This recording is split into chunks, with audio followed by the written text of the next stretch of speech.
Les recuerdo que nos pueden seguir por Facebook y YouTube, de ver a su manera. Antes, a mis invitados, lo primero que les requeriré, y esto porque Marco Flores va a estar vía Zoom, es una opinión compacta y general sobre lo bonito, lo malo y lo feo, o lo bueno, lo malo y lo feo, de la intervención del presidente que vamos a seccionar aquí y analizar.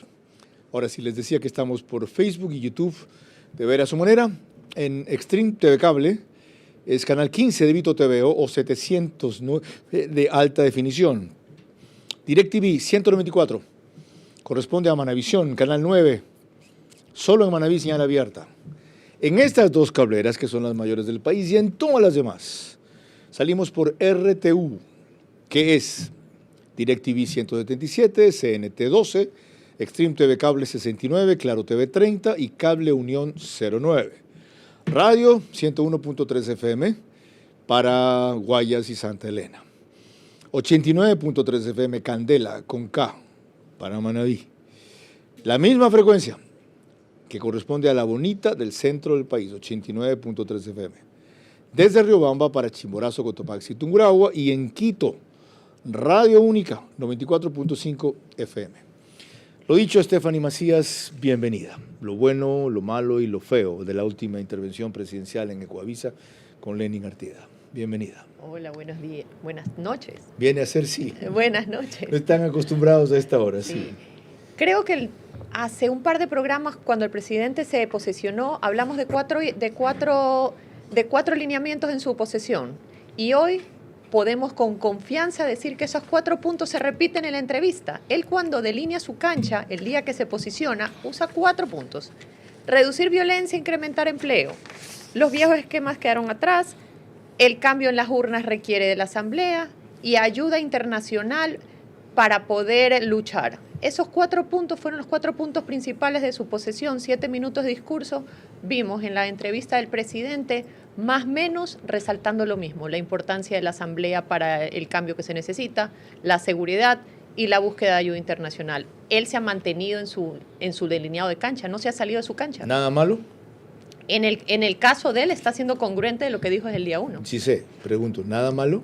Nos gustaría mucho más profundidad en ciertos temas, por supuesto. ¿Nada feo?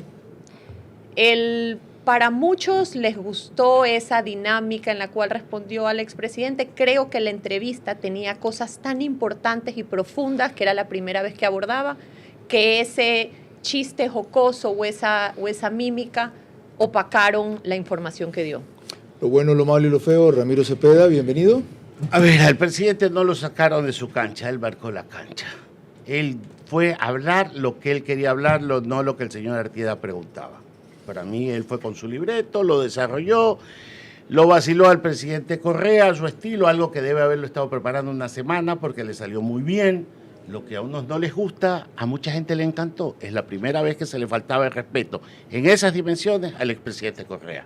Y lo hizo un joven de 35 años que ha llegado a la presidencia 9 años antes de lo que llegó el presidente Correa. Hay que ir marcando diferencias y él comenzó a marcársela al expresidente Correa. El presidente soy yo. Mensaje claro en esa joda que dicen unos, pero que para mí es un marque de cancha limitado.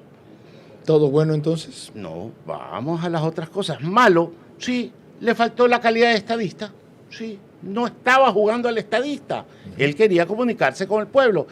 Le dijo, ¿sabes qué? No les vengo a dar clase de derecho tributario, no les voy a explicar qué es impuesto, qué es tasa, qué es contribución especial de mejora. Les van a quitar la plata del bolsillo. Y estamos la plata en cualquiera de las formas y la necesito. No fue a dar clases de derecho tributario. ¿Y algo feo?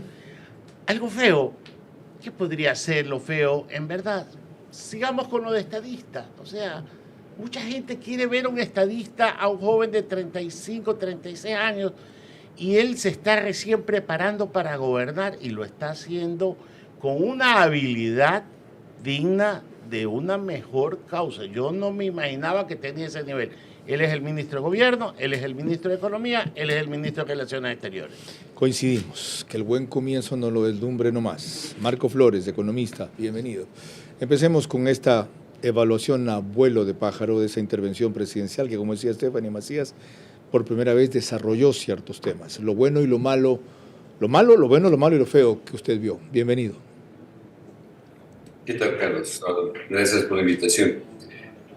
Bueno, me parece que el presidente está consciente del problema económico, de la gravedad del problema económico, pero si algo malo tengo que señalar es que no se refirió realmente a las medidas que urgentemente requiere el país para profundizarlas y para explicar lo que va a hacer para solucionar el problema económico. De hecho, yo no veo que el gobierno tiene las medidas suficientes y necesarias para solucionar el problema económico. El Ecuador tiene un desfinanciamiento en el presupuesto del Estado de 10.000 millones de dólares. El gobierno lo que está haciendo es hablar del IVA. Y eso es absolutamente innecesario. Lo bueno es que por primera vez le escucho a un presidente que a mí por lo menos me ha agradado mucho. Por primera vez le escucho a un presidente que dice que tienen que contribuir quienes más han ganado, quienes más dinero tienen, y que su propuesta va en esa dirección. Por lo menos la propuesta que está en la Asamblea no va en esa dirección, pero es bueno escucharle porque eso da posibilidad a que se introduzcan cambios importantes. Bueno, con eso dicho, entremos a lo específico. María Clara. Así es, y lo hacemos con el primer extracto de la entrevista que concedió el presidente Daniel Noboa a Lenin Artieda de Ecuavisa, con una definición que hizo sobre la ley de extensión de dominio, en que la comisión donde se la analizaba tuvo un solo voto en contra del PSC, y a propósito de eso también entró a hablar sobre el IVA. No entiendo cómo alguien se pueda oponer al primer informe de la ley de extinción de dominio. Eso es absurdo. Ese dinero de criminales y armas de criminales, activos de criminales que pueden usarse para que el gobierno luche contra estos narcoterroristas, pues hay gente que se opone. Muy raro. La presidencia y este gobierno lo que está buscando es respaldar a nuestras Fuerzas Armadas, respaldar a la policía, tener mayor recaudación sin afectar al pueblo, sin afectar a los que más necesitan. Dos elementos. Vamos con el político primero. No entiendo cómo alguien se puede oponer. Él no menciona directamente a los únicos que se opusieron, 8 de 9 votos. El único de oposición cuando se trató ese tema en la comisión fue los socialcristianos. Eso es o el representante socialcristiano. Es una demostración de habilidad, de sutileza, de cuidado, de advertencia. ¿Qué es? Daniel Noboa tiene un estilo, y el estilo es decir, poner sobre el tapete lo que el otro quiere, y el otro pone sobre el tapete lo que Daniel Noboa quiere, y entran al poder de cambio. No sé si te das cuenta, por un momento dicen, no te voy a dar el salvoconducto, y el otro le dice, no te voy a subir el IVA. Están diciendo qué es lo que quiere cada uno para sentarse sobre la mesa e intercambiar. O sea, para mí es un lenguaje político que simplemente echa las cartas sobre el tablero. Que corresponde a un hábil negociador, de paso. Pero es que resulta que este hombre es negociador, pues. Ha negociado con transnacionales, ha negociado con todo el dinero. No le tiembla la mano de negociar. Y resulta que el uno ya está en el ocaso de su gestión política y el otro está un poco deslumbrado con la grandeza de este muchacho que le está saliendo resabiado. ¿No requiere una ministra o un ministro de gobierno político, entonces, esa habilidad presidencial, o dadas esas características, lo político debe manejarla solo él? Yo creo que tenemos que entender, y no estoy diciendo comprender al presidente, porque lo poco que vemos cada vez que entre nosotros, afuera de micrófonos, comenzamos a conversar, nadie le atina a entender a ciencia cierta cuál va a ser el siguiente paso. Es desconcertante. Pero lo que sí podemos los tres estar de acuerdo es que el presidente se rodea de gente de su entera confianza porque entienden sus dinámicas. En la entrevista que le hizo a la ministra Mónica Valencia, se veía una cercanía y una confianza y un respeto mutuo al presidente y de hecho el presidente hacia ella. ¿Y por qué digo esto? Porque en esta dinámica que solo ellos conocen, ella sabe cuándo ocupar un segundo lugar y cuándo ponerse al frente. Hemos visto declaraciones cuando fue lo de TC. El presidente no salió en rueda de prensa inmediatamente o horas después. Salió el ministro de Defensa, salió la ministra de Gobierno y salió el ministro de Comunicación. Interesante observación, pero por el hecho mismo de apoyarse más en gente de confianza, esta sigue siendo muy poca e insuficiente para desarrollar una tarea como un gobierno. Para la campaña puede bastar. Ahora, en lo económico, dijo el economista Marco Flores, que planea incrementar recaudación sin afectar al pueblo. ¿Eso se puede o no? Y si se puede, ¿qué debería ser en lugar de la propuesta que usted tanto ha combatido de aumentar el 15% del IVA, aunque sea escalonadamente y temporalmente?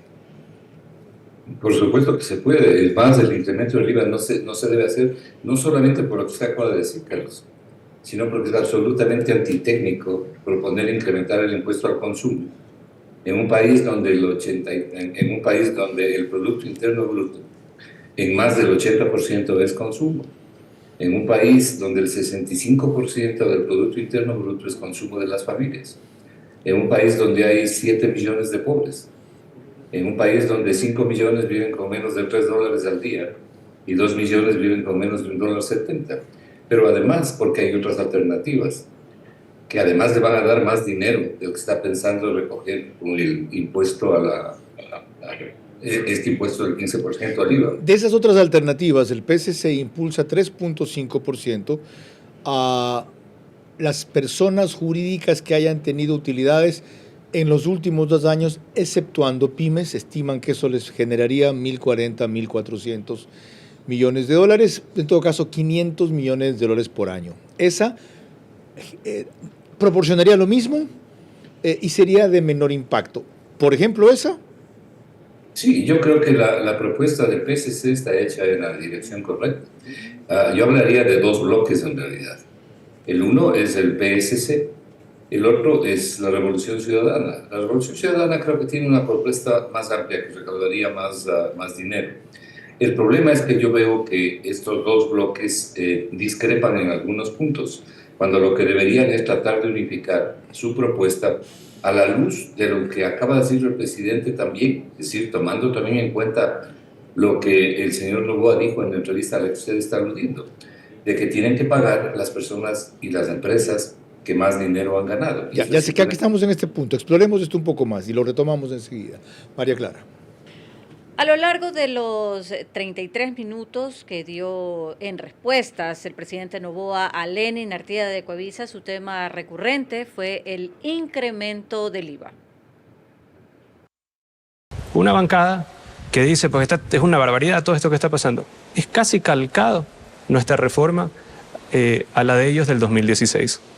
Y gente de esa misma bancada que tiene un poquito más de experiencia. Ellos respaldaron en el 2016 lo que hicieron, incrementar el IVA, tener contribuciones especiales. No sé por qué la gente votó por mí. Because he's nice, because he's handsome, it's something incredible.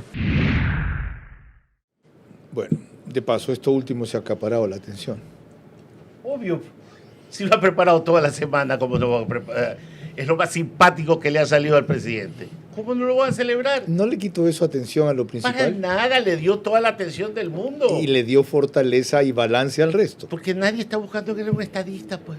Dígame, ¿quién está buscando? Yo, Daniel Noboa, quiero ser un estadista. Espérelo para 10 años más adelante. Pero ahorita tiene que terminar el gobierno. ¿Usted consideró que eso, en cambio, le quitó valor y seriedad a contenidos más importantes? Conectando con la respuesta anterior, yo no veo al presidente Noboa frente a su secretario de Comunicación, Roberto Izurieta, practicando la respuesta. Creo que propio de lo que vemos, no practicó la respuesta, le salió natural, pero porque lo había pensado en algunos momentos, no como práctica, sino como respuesta. Quizás se lo dijo un al chiste equipo, interno. porque dice, no, por favor, ¿cómo vas a caer en eso? A ver, lo practicó, no estoy diciendo con él, lo practicó, puede ser con el espejo. Tú estás Ya. convencido de eso. Eso no se hace así, ¿Ya? discúlpeme. ¿Ya? Eso no sale porque sale. Okay. Además que está demostrado que a él no le sale muy fácilmente muchas Buscó el cosas. momento. Pero lo que sí podemos ver es que él es lo que es, no lo veo Auténtico. Lo veo auténtico, por eso es que le sale bien, porque le sale natural. Él es lo que es y se lanza. Ya, un elemento más antes de ir con Marco Flores sobre lo que tenemos pendiente. María Clara.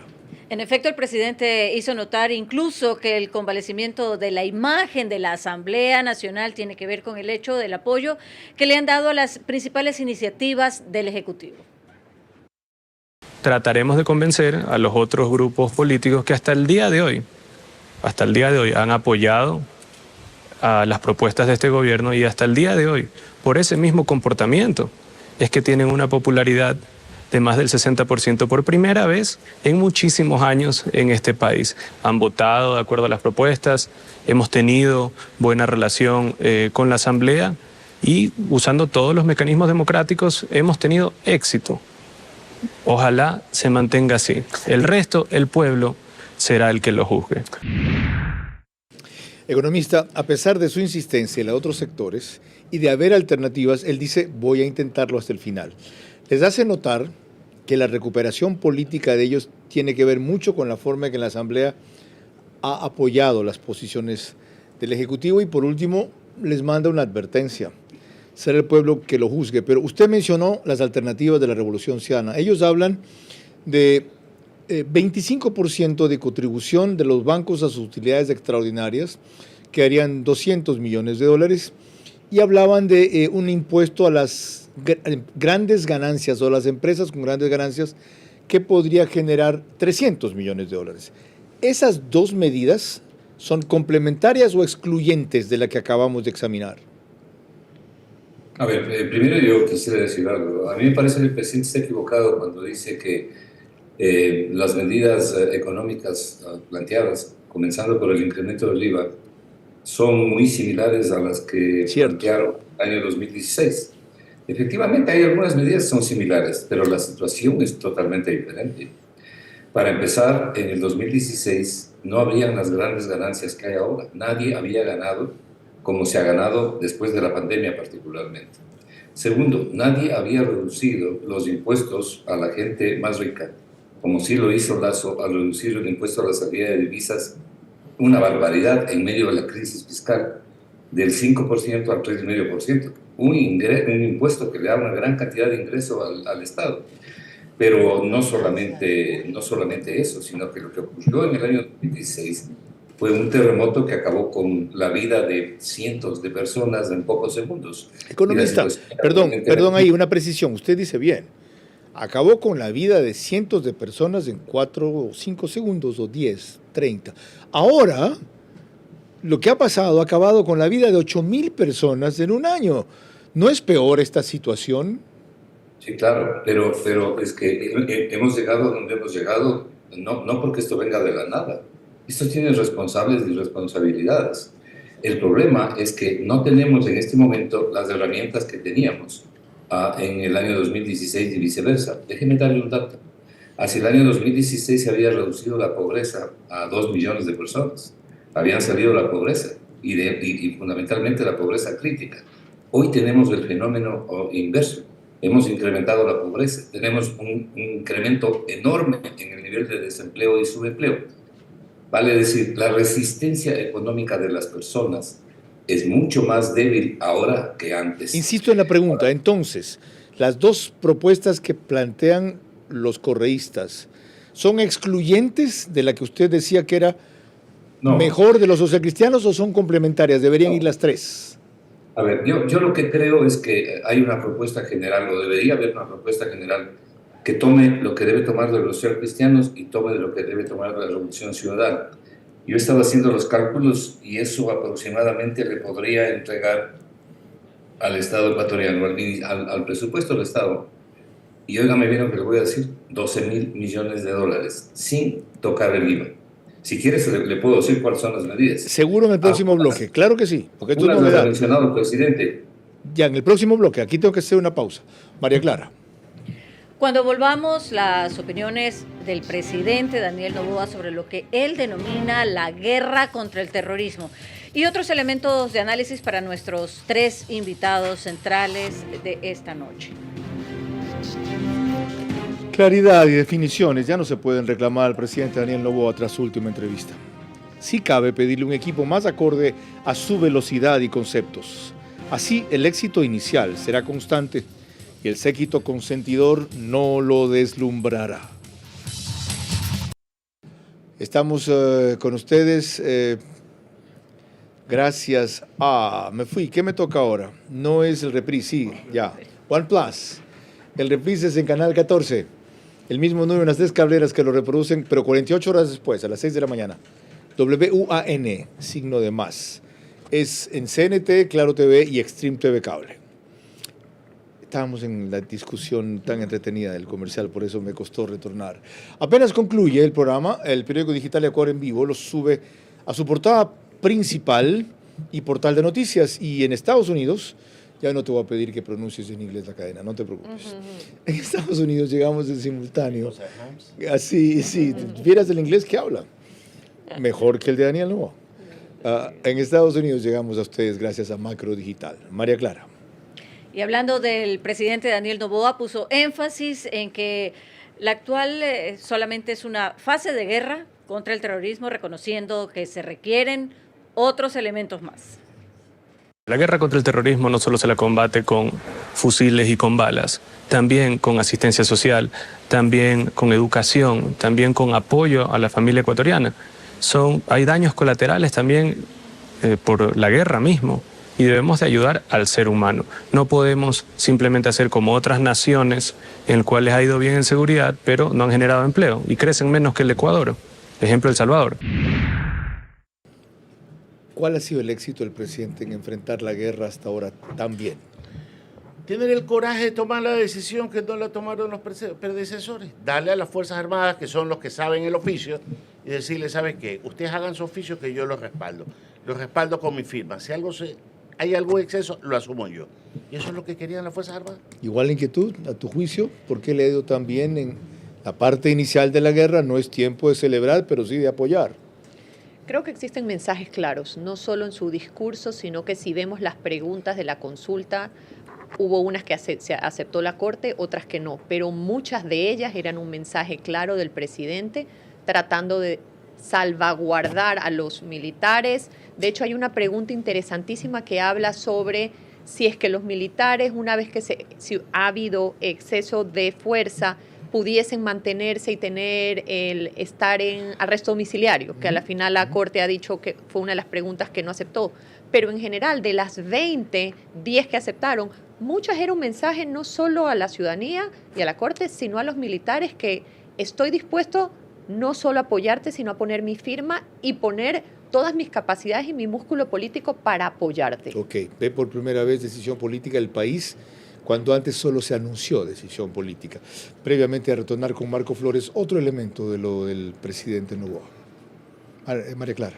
Así es, en esta entrevista a Ecuavisa con Lenin Artieda también habló del respaldo internacional, que fue también una constante en sus declaraciones, sin mayores detalles, eso sí, sobre cómo se concretarían las mismas.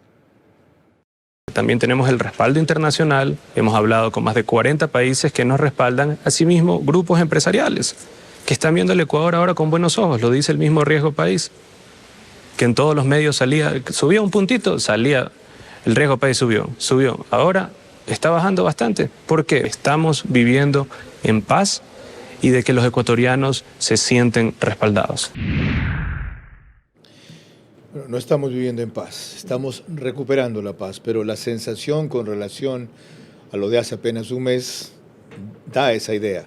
Ahora sí, en lo internacional es clave, para ese punto que usted, bioeconomista Marco Flores, la señal que da el querer subir el IVA.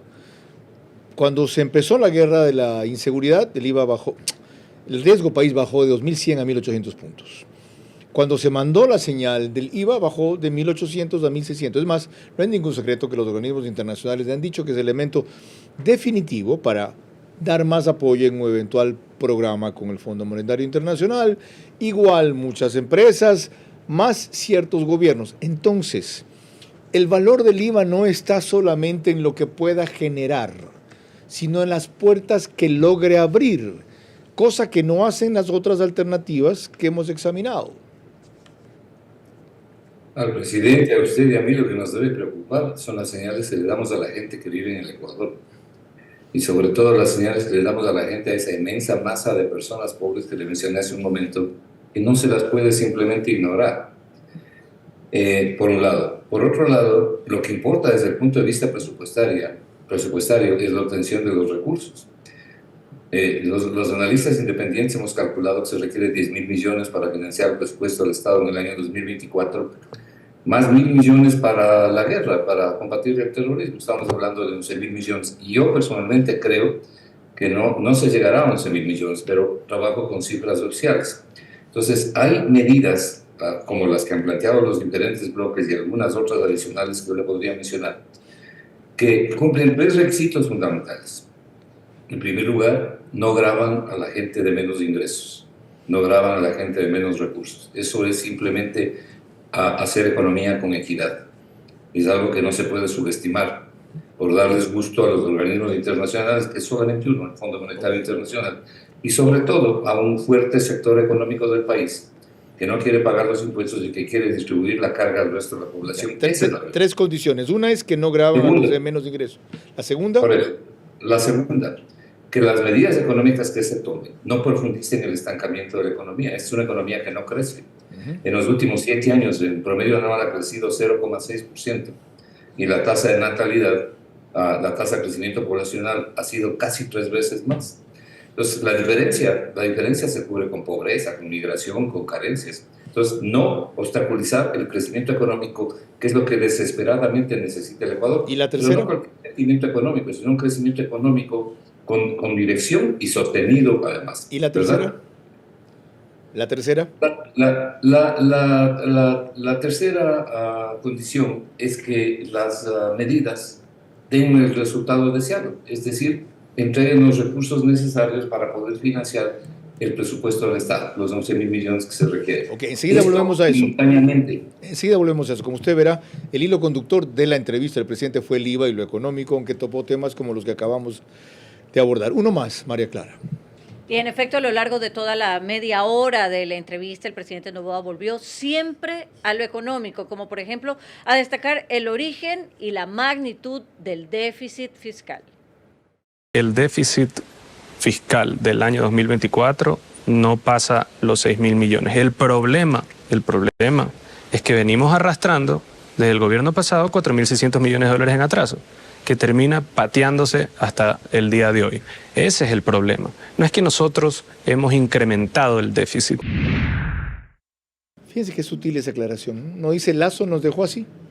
Dice venimos arrastrando desde el gobierno anterior 4.600 millones de dólares en atraso. Todo el mundo sabe que es del gobierno anterior.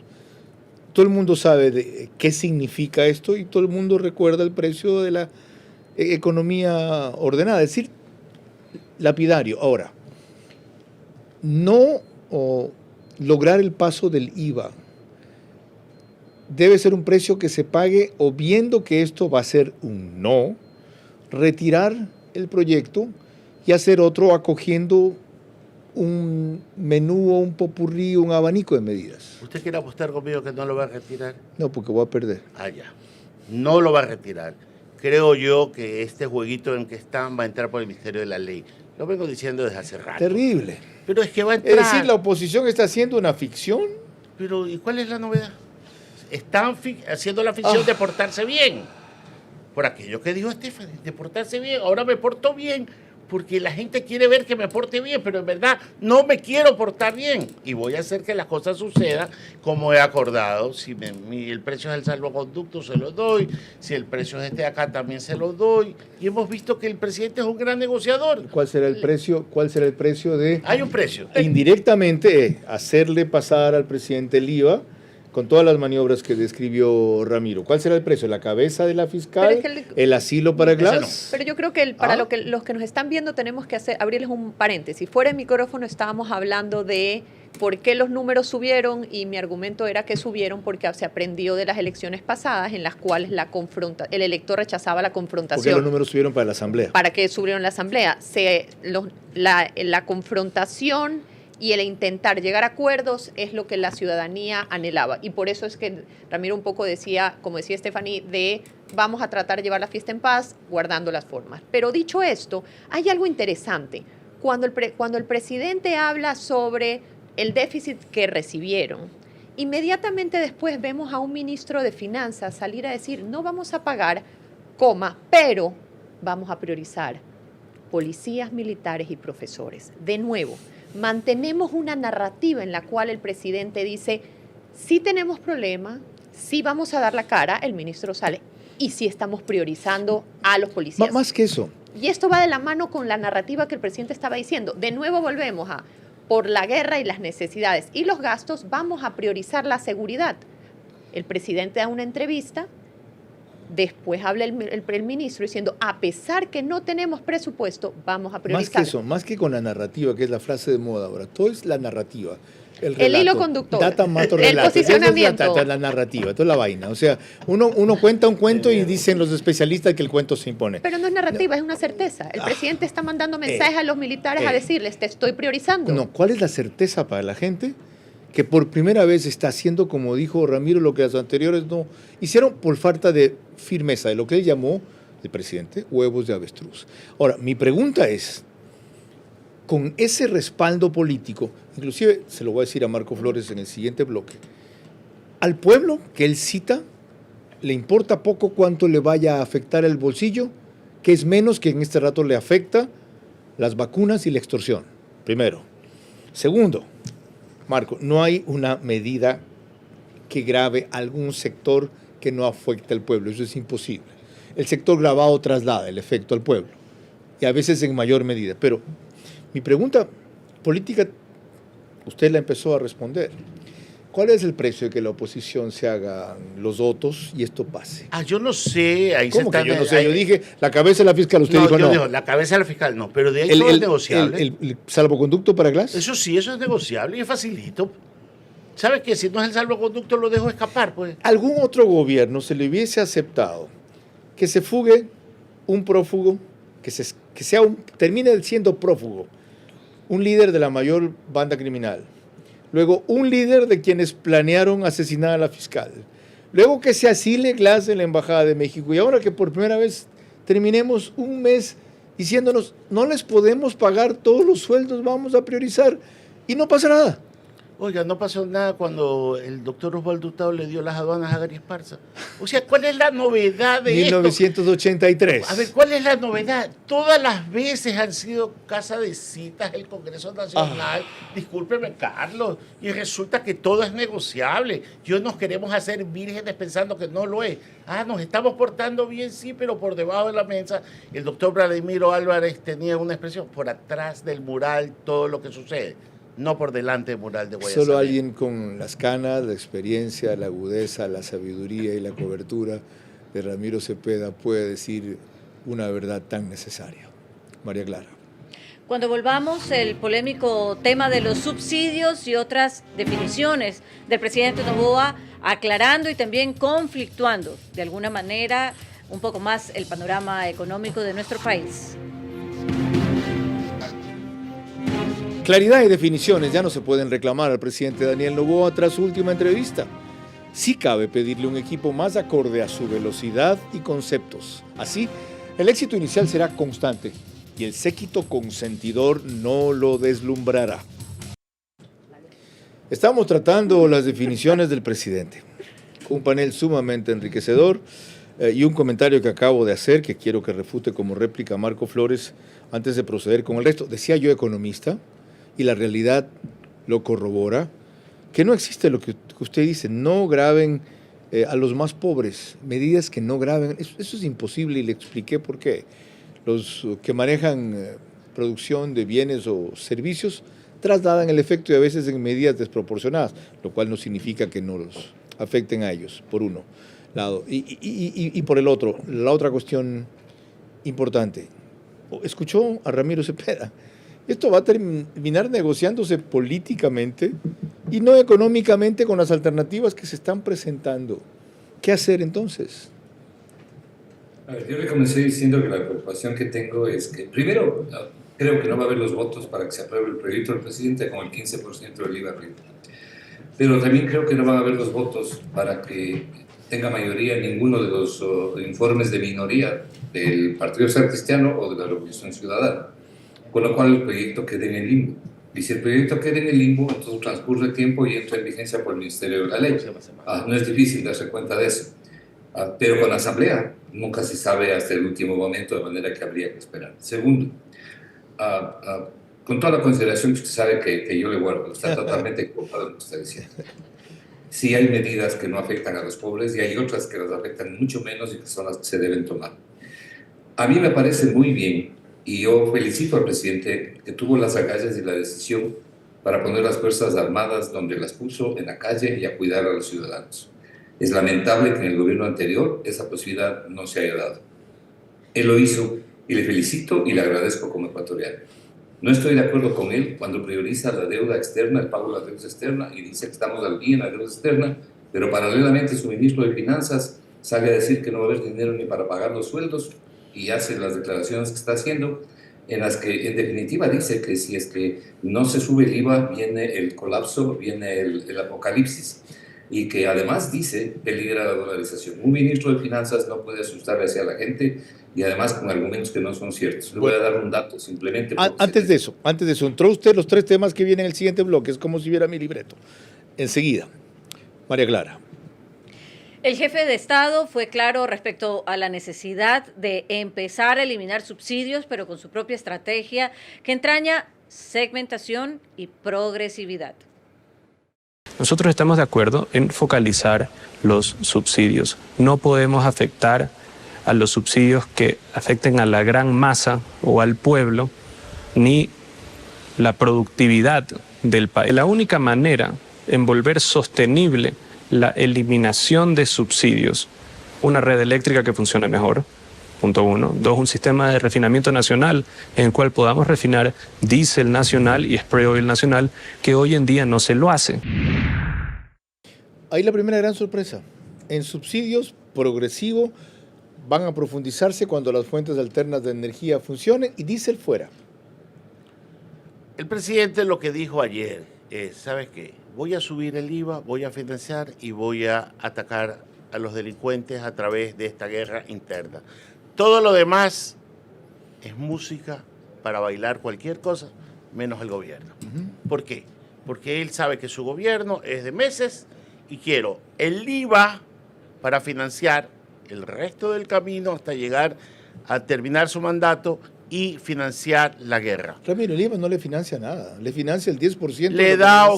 Le da oxígeno para seguir. Le abre puertas. Para flotar, le abre puertas y todo, pero a ver. No, porque inmediatamente no van a ingresar los 1.200 millones de dólares, ingresan mes por mes. La propuesta de los socialcristianos es $500 por año, tampoco. O sea, nada le produce la plata que necesita. A ver, todo le produce algo, pero lo que él quiere, el IVA, sí le produce dinero contante y sonante enseguida. Y él lo que quiere ir es pateando cada mes la pelota hacia adelante económicamente. Y el tema delincuencial quiere terminarlo lo mejor posible. Un presidente con ese capital político debe postergar o limitar o segmentar o volver progresivo la eliminación de un subsidio que este país le aguantaría si lo focaliza exitosamente, es decir, si afecte menos, no si no afecte, eso no existe, si afecte menos a los sectores populares. Yo creo que el presidente está siendo coherente con lo que dijo en el segundo debate, en la cual habló sobre el subsidio, y también está siendo estratega sabiendo que tiene una consulta popular a la puerta, y siquiera mencionar, coquetear con la palabra de la eliminación del subsidio, lo que generaría es un no rotundo en la consulta y generaría una plataforma social electoral para grupos sociales que quisieran aprovechar este coqueteo, insinuación del no subsidio para hacer de eso su plataforma electoral. Y hay un nuevo elemento, economista Marco Flores, para volver a lo económico. Lo económico está condicionado por lo político, por lo que acaba de mencionar Stephanie Macías. Viene una consulta, él necesita elecciones, él deja fuera al diésel, que es novedad para mí. En los debates no planteó eso, incluía al diésel mantener el subsidio solo a transporte público. Capítulo subsidios. ¿Puede servir empezar ese proceso progresivo que él enunció? Sí, pero yo quisiera aclarar algo. Estamos hablando de números que no existen. El IVA, en el mejor de los casos, en una economía como la actual, el IVA al 15%, le daría al gobierno un promedio aproximado de $100 millones mensuales. Y necesita 900, no 100. Lo que el gobierno puede recibir son los créditos de los organismos internacionales en el primer trimestre del año. Por eso le decía que hay otras medidas que se tienen que tomar en cuenta. De manera que el IVA no soluciona nada, el IVA ayuda, pero ayuda desde el punto de vista no monetario, no desde el punto de vista social. Y creo que para el presidente sería un dolor de cabeza con el que tendría que lidiar y sinceramente un error que personalmente no desearía que lo cometa. Qué grave. Una cosa más, y enseguida vuelvo con usted. Tiene otras alternativas. Un segundito, porque en lo siguiente mencionó él una alternativa. Veamos esa. Tal como ha planteado y se ha referido en este programa el presidente Noboa, fue claro respecto a patear hacia adelante los pagos de la deuda previstos para el 2025 y el 2026. Bueno, hemos cumplido, se ha pagado la deuda externa a tiempo. En eso pues, creo que ha sido una gran labor de parte del ministro de Economía y Finanzas. Y la otra es generar más ingresos y recaudación como Estado y menos gastos.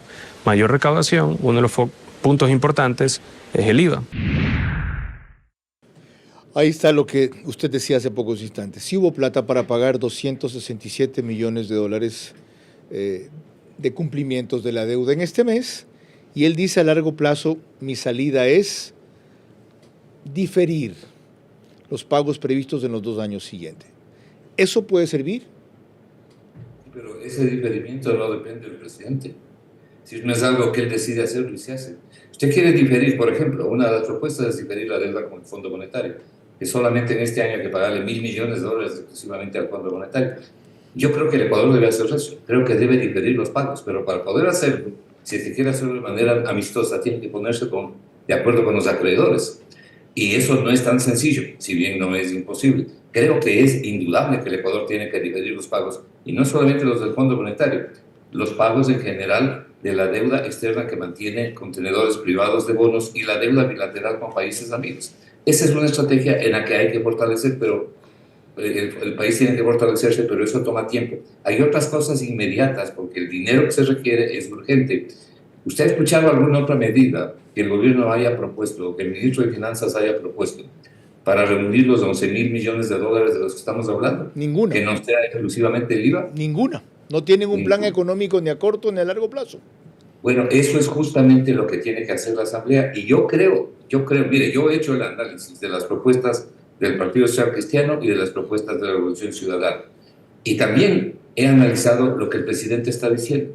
Y creo que las tres cosas se pueden juntar en un solo documento que ahora está en las redes sociales. Ok. Y hasta ahí de que el gobierno y el resto de actores sintonicen lo que deben hacer para no dejar al país abandonado sin una propuesta que sea realmente aprobada. Qué curioso. Y que tenga éxito. Qué curioso, hemos coincidido. El otro día decía una cosa parecida aquí ante lo que se viene, en clara discrepancia con Ramiro Cepeda. Es decir, retire el proyecto, no se exponga al problema político que va a tener. Ramiro está seguro que va a pasar eso por el Ministerio de la Ley. Harán su show los opositores y sacará adelante el presidente lo que quiera. Y hagan una propuesta de amalgama que conjunte lo mejor de las tres posiciones, inclusive admitiendo quizá un incremento del IVA, ese del 15% por 2 años. Ya veremos. María Clara. Cuando volvamos ya en la parte final de nuestro programa, mis preguntas para nuestros invitados centrales de esta noche, sus últimas reflexiones y el comentario de nuestro director Carlos. Claridad y definiciones ya no se pueden reclamar al presidente Daniel Noboa tras su última entrevista. Sí cabe pedirle un equipo más acorde a su velocidad y conceptos. Así, el éxito inicial será constante y el séquito consentidor no lo deslumbrará. Parte final del programa que concluye con el rito que ustedes ya conocen para nuestros invitados. María Clara. Gracias, Carlos. Ahora las preguntas para nuestros invitados aquí en el panel, recordándoles que deben de ser respondidas en términos de sí o no. Vamos a comenzar con Stephanie Macías. La primera pregunta para usted. ¿Es necesaria una unidad de procesamiento político que no existe en la presidencia para sostener el éxito inicial, sí o no? Sí. La segunda. ¿Hace bien Roberto Izurieta en ser vocero de la presidencia cuando ese no fue su plan, sí o no? Sí, uno está para servir al presidente y al gobierno. La tercera y última, la celeridad y efectividad en comunicación política del gobierno, a diferencia de lo que fue la campaña, ¿le falta o está bien? ¿Sí o no? No, tienes activados los voceros en todos los medios digitales y tradicionales todos los días. Ahora las preguntas para Ramiro Cepeda, recordándole que deben de ser respondidas en términos de sí o no. La primera, dadas las diferencias con los socialcristianos y los choques con Rafael Correa, ¿la alianza legislativa, ejecutivo, tiene poco futuro, sí o no? No hay diferencias. La segunda, ¿es una necedad del Ejecutivo insistir en el aumento del IVA cuando se han ofrecido alternativas mejores, sí o no? Es estrategia. La tercera y última, ¿Está trabajando nuevamente el gobierno para la aceptación de multilaterales en el mundo internacional y Wall Street, cuando debería cuidar más su frente interno, sí o no? La plata está afuera, no aquí adentro. Gracias, Carlos. Concluyo con una curiosidad para cada uno, cuyos conceptos han quedado claves, de que el balance de la entrevista es desde luego mucho más positivo que negativo, pero ¿cómo se expresaría eso en una calificación sobre 100? Una cifra. Ahí está. Yo lo pusiera 9. Sobre 10. ¿Una cifra sobre 10? Forma 100, fondo 7. La gestión, ¿cómo la calificaría sobre 10? Ahí hay Hasta que el momento. dividir la No, gestión. ya sé, dame un número global. Es que en lo social nos está faltando, en ¿Cómo? general, la prioridad sí. era seguridad. Estamos 100 en seguridad. Si no la gana, la empatas. Sobre 100, la gestión global. 80. Bueno, los retos quedan para el gobierno, pero lo hecho le basta para seguir, no para terminar. Parte de eso, tan solo un episodio pequeñito, es lo de la entrevista de hace 2 días y lo económico y del IVA, en lo cual hemos abundado mucho. Lo más importante, como lo insinuó Stephanie Macías, lo social, por ejemplo, sigue pendiente. Por primera vez el país ha perdonado que en eso se atrase y en otras cosas se equivoque, porque lo principal nos lo está mejorando, la posibilidad de vivir, de salir de casa y volver vivos. De allí parte todo. Primero vivos, después productivos, luego sanos, finalmente educados, finalmente, o por último, libres. María Clara. El día de mañana a las 22 horas tendremos como invitado a Fausto Murillo, vocal de la Judicatura. Por ahora, gracias por su gentil compañía. Que pasen buenas noches.